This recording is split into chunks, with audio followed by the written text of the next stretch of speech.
Right. Okay. We are on part 9 of 2 Samuel, reading about King David and his sons. Where we left off was Absalom had murdered his brother for disgracing Absalom's sister, Tamar. So we remember that, I'm sure. Let's go ahead and start off with a quote, which is always a joy to go ahead and relate these non-biblical quotes. You're building lots of bridges in this practice here, but let me go ahead and read it. It says, "If she can stand it, I can play it!" Exclamation point. This is from Casablanca, 1942.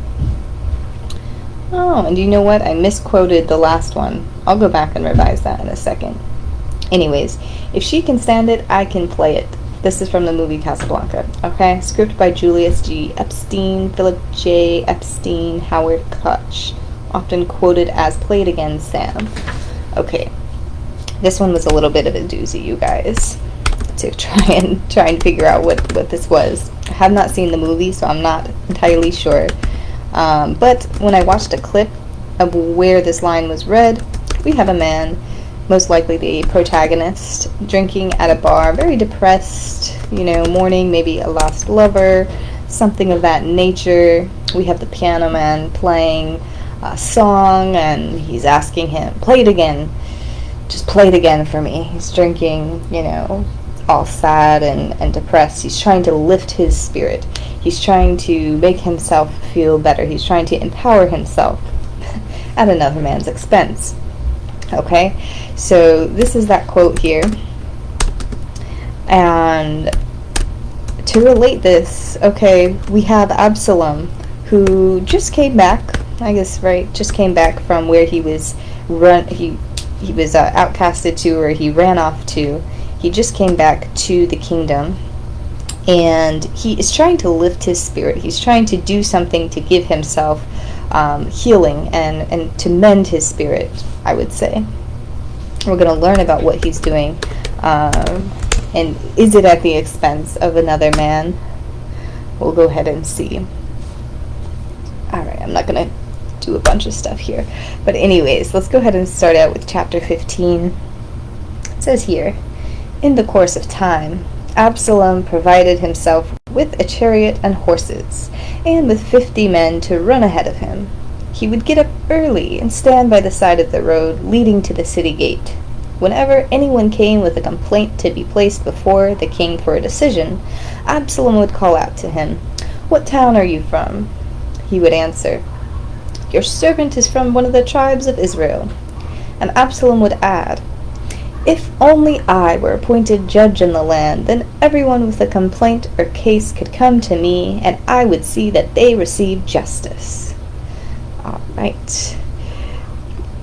Let's see. So Absalom is taking it upon himself to be the front runner, right? Well, I guess he has 50 men running ahead of him, but he's taking it upon himself. He's wishing to become a judge. He wants to become a leader, a ruler.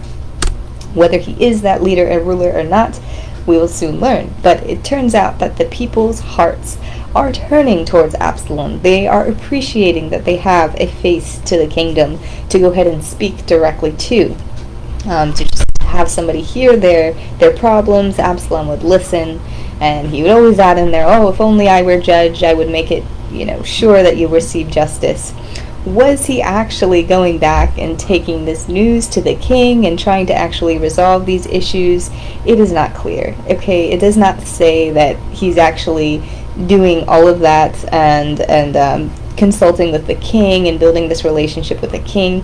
He's more so putting on a front, right? He's making himself seem very important and trying to reclaim his spirit and fill his spirit with something useful. So he's just, conversing with the people. It's definitely something that he has going on the side, out of the king's view here, because it says here he's waking up very early, right? He's the first one to be at the gate. He's waking up very early. He's doing this without the king even knowing, like we know. King David has a lot going on, okay? He's very, very busy man with his family and such. It says here, he did this for 4 years, apparently. At the end of 4 years, Absalom said to the king, "Let me go to Hebron and fulfill a vow I made to the Lord." So he is going because apparently he made this vow. So the king, all right. So king says, okay, that's fine. Go ahead and do your vow, do your sacrifice, your worship, whatever you need to do. That's fine.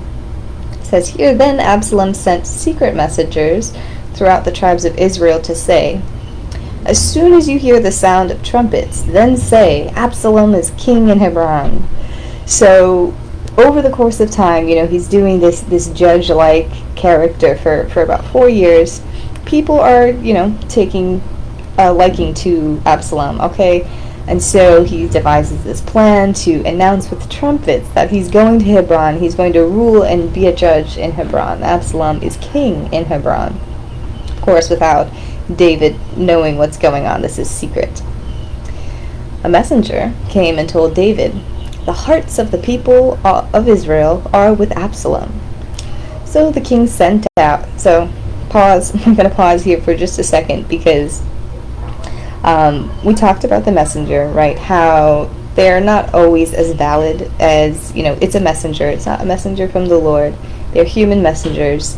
How true this is, I'm not sure, right? The hearts of the people are with Absalom. I know that they were, appreciating Absalom, but to think that everybody in Israel would side with Absalom, like the messengers trying to proclaim to David, may or may not have been so true. Nonetheless, that strikes a chord in David. He's fearful in a way because he has his family, he has everything, in the kingdom, but he's fearful because the people of Israel, all of Israel, are very, very great.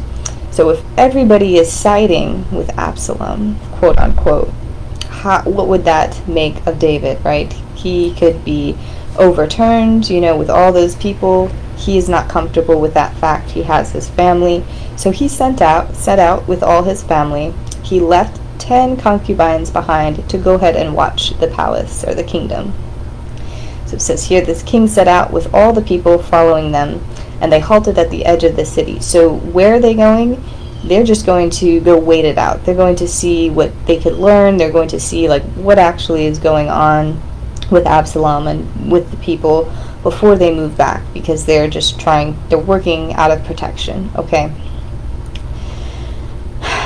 One of the people that is following them, he says, then the king said to Zadok, "Take the ark of God back into the city. If I find favor in the Lord's eyes, he will bring me back and let me see it and its dwelling place again." So they took everything with them, mostly everything, people, things, including the ark of the Lord. But they're saying, move the ark back. I shall return soon. If it is God's intention, if it is his favor, I will return. The king also said to Zadok the priest, Do you understand? Go back into the city with my blessing. Take your son Achimaaz and also Abithar's son Jonathan. You and Abithar return with your 2 sons. I will wait at the fords in the wilderness until the word comes from you to inform me. It says here, when David arrived at the summit where people used to worship God, Hushai the archite was there to meet him, his robe torn and dust on his head. So what does this show? I mean, King David, although I did not put all those lines in here, he's under distress. I mean, to have to just get up and move because he's fearful of an uprising, he's under a lot of distress. Apparently this person, Hushai the archite, also was in distress because it says his robe was torn and dust was on his head. So that's what somebody does when they're mourning or they're grieving. Okay, they make almost a drama out of it, right, to let everyone know that this is a distressful time. They're going through something, essentially. David said to him, "If you go with me, you will be a burden to me. But if you return to the city and say to Absalom, 'Your Majesty, I will be your servant,' then you can help me by frustrating the king's it says King Ahithophel,'s advice." But I think I did mess up that line. Let me just try to correct this really quick.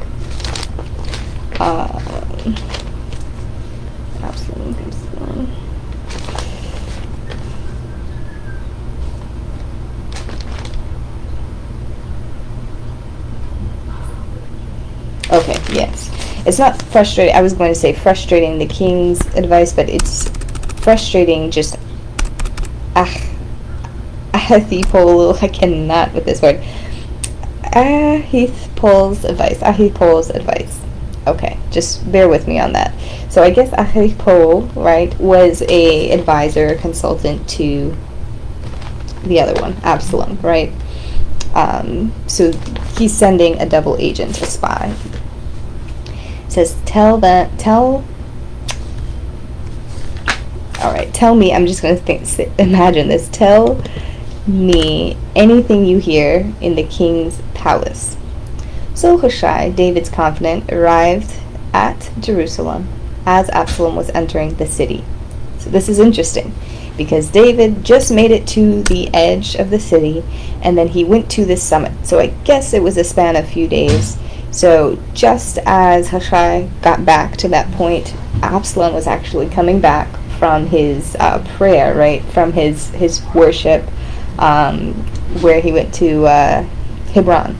So Absalom is coming back from Hebron at this moment, just as Hushai is, and he is supposed to kind of get into the palace and serve as a spy to Absalom. So I'm stopping it here. We are well over time, but that is that. We're getting into some interesting topics here. But yes, that is that little narrative. We have a turn of events. Let's go see what comes out of this. And it's more like with this quote, if the people can stand it, I will do it. So that's Absalom's thinking. She can stand it, I can play it. If the people can stand it, I will do it. That's the energy that he's portraying. He's broken down really on the inside, but he's putting on this face and this front that everything is okay and I will take care of you, and he's trying to win the hearts, even though he is not healed within himself. So how well could that work? All right, you guys, let's end this. Thank you for listening. I appreciate you, and I'll talk to you very soon. Bye-bye.